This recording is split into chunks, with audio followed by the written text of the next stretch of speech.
प्रिय व्यूअर्स, यह Sanskriti IAS YouTube channel का PT think and solve program है।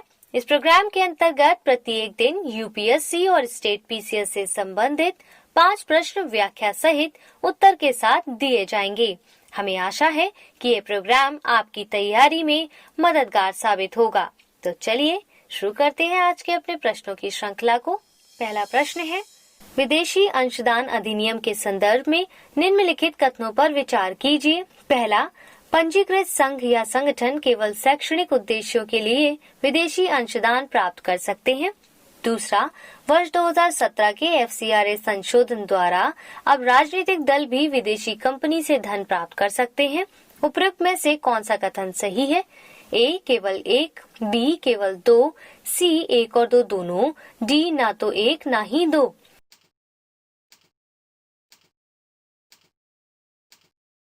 इसका सही उत्तर है ऑप्शन बी, यानी हाल ही में गृह मंत्रालय द्वारा विदेशी अंशदान अधिनियम 2010 के तहत नए नियमों को अधिसूचित किया गया है।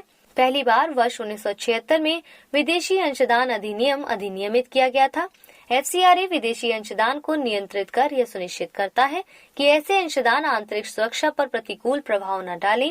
एफसीआरए विदेशी अंशदान प्राप्त करने वाले सभी संघों, समूहों और एनजीओ पर लागू होता है। पंजीकृत संगठन सामाजिक, शैक्षणिक, धार्मिक, आर्थिक, सांस्कृतिक उद्देश्यों के लिए विदेशी अंशदान प्राप्त कर सकते हैं, अतः कथन 1 सही नहीं है। विधायिका और राजनीतिक दलों के सदस्य, सरकारी अधिकारी, न्यायाधीश और मीडिया कर्मी आदि को किसी भी प्रकार के विदेशी अंशदान को प्राप्त करने से प्रतिबंधित किया गया है। हालांकि वर्ष 2017 में वर्ष एफसीआरए 1976 के संशोधन द्वारा अब राजनीतिक दल भी एक विदेशी कंपनी की भारतीय सहायक कंपनी या 50% अथवा उससे अधिक भारतीय शेयर वाली विदेशी कंपनी से धन प्राप्त कर सकते हैं, अतः कथन 2 सही है। इस प्रकार इसका सही उत्तर ऑप्शन बी होगा। देखते हैं आज के अपने दूसरे प्रश्न को। हांगकांग के संदर्भ में निम्नलिखित कथनों पर विचार कीजिए। पहला, यह थेम्स नदी डेल्टा पर स्थित है। दूसरा, इसके पूर्व, पश्चिम और दक्षिण में दक्षिण चीन सागर है। उपरोक्त में से कौन सा कथन सही नहीं है? ए केवल 1, बी केवल 2, सी 1 और 2 दोनों, डी ना तो 1 ना ही 2।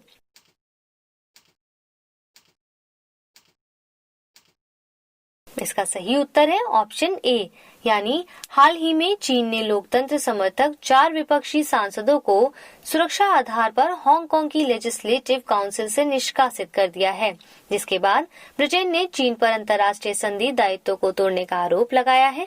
हांगकांग अपनी भौगोलिक स्थिति की राजनीतिक विशेषता के कारण दुनिया के सबसे संपन्न और महानगरीय शहरों में से एक है।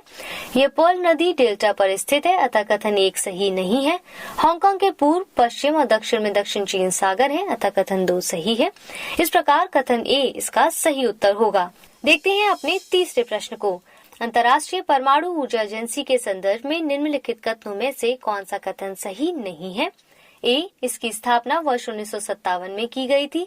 बी, इसका मुख्यालय वियना, ऑस्ट्रिया में स्थित है। सी, यह एजेंसी केवल संयुक्त राष्ट्र महासभा को रिपोर्ट करती है। डी, उपयुक्त में से कोई नहीं।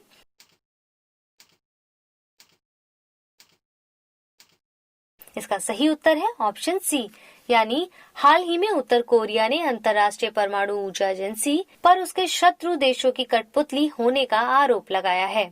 वर्ष 1957 में संयुक्त राष्ट्र संघ में वैश्विक शांति के लिए परमाणु संगठन के रूप अंतर्राष्ट्रीय परमाणु ऊर्जा एजेंसी की स्थापना की गई थी, अतः कथन 1 सही है। यह एक अंतर्राष्ट्रीय स्वायत्त संगठन है। इसका उद्देश्य विश्व में परमाणु ऊर्जा का शांतिपूर्ण उपयोग सुनिश्चित करना है। इसका मुख्यालय वियना, ऑस्ट्रिया में स्थित है, अतः कथन 2 सही है। यह परमाणु ऊर्जा के किसी भी प्रकार के सैन्य उपयोग को रोकने में प्रयासरत रहती है। IAEA संयुक्त राष्ट्र महासभा तथा सुरक्षा परिषद दोनों को रिपोर्ट करती है, अतः कथन 3 सही नहीं है। इस प्रकार ऑप्शन सी इसका सही उत्तर होगा। देखते हैं आज के अपने चौथे प्रश्न को। क्षेत्रीय व्यापक आर्थिक भागीदारी के संदर्भ में निम्नलिखित कथनों पर विचार कीजिए। पहला, यह मूल रूप से एशिया प्रशांत क्षेत्र के देशों के मध्य किया जाने वाला एक मुक्त व्यापार समझौता है। दूसरा, इस समझौते के अंतर्गत सदस्य देशों के मध्य वस्तुओं और सेवाओं के स्वतंत्र प्रवाह हेतु करों व शुल्कों को समाप्त किया जाता है। उपरोक्त में से कौन सा कथन सही है? ए केवल 1, बी केवल 2, सी 1 और 2 दोनों, डी ना तो 1 ना ही 2।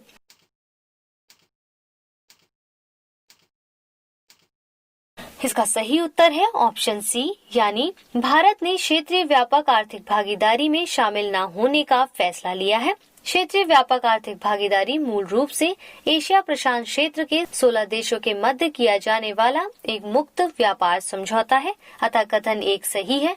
समझौते के बाद इन देशों में एक दूसरे से उत्पाद एवं सेवाएं आसानी से उपलब्ध हो जाते हैं। यह समझौता सबसे बड़ा आर्थिक समझौता है जो वैश्विक जीडीपी का 30% है।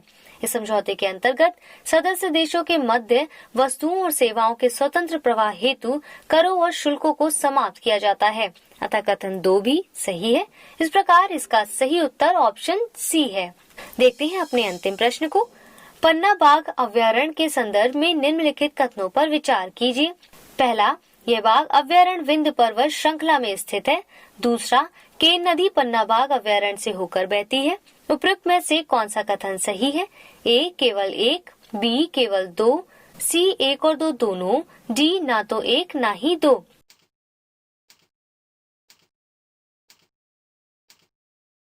तो क्या आपने इसका सही उत्तर चुन लिया है? इसका सही उत्तर है ऑप्शन सी, यानी हाल ही में मध्य प्रदेश के पन्ना बाघ अभयारण्य को यूनेस्को बायोस्फीयर रिजर्व घोषित किया गया है। पन्ना बाघ अभयारण्य मध्य प्रदेश के उत्तरी भाग में विंध्य पर्वत श्रृंखला में स्थित है, अतः कथन 1 सही है।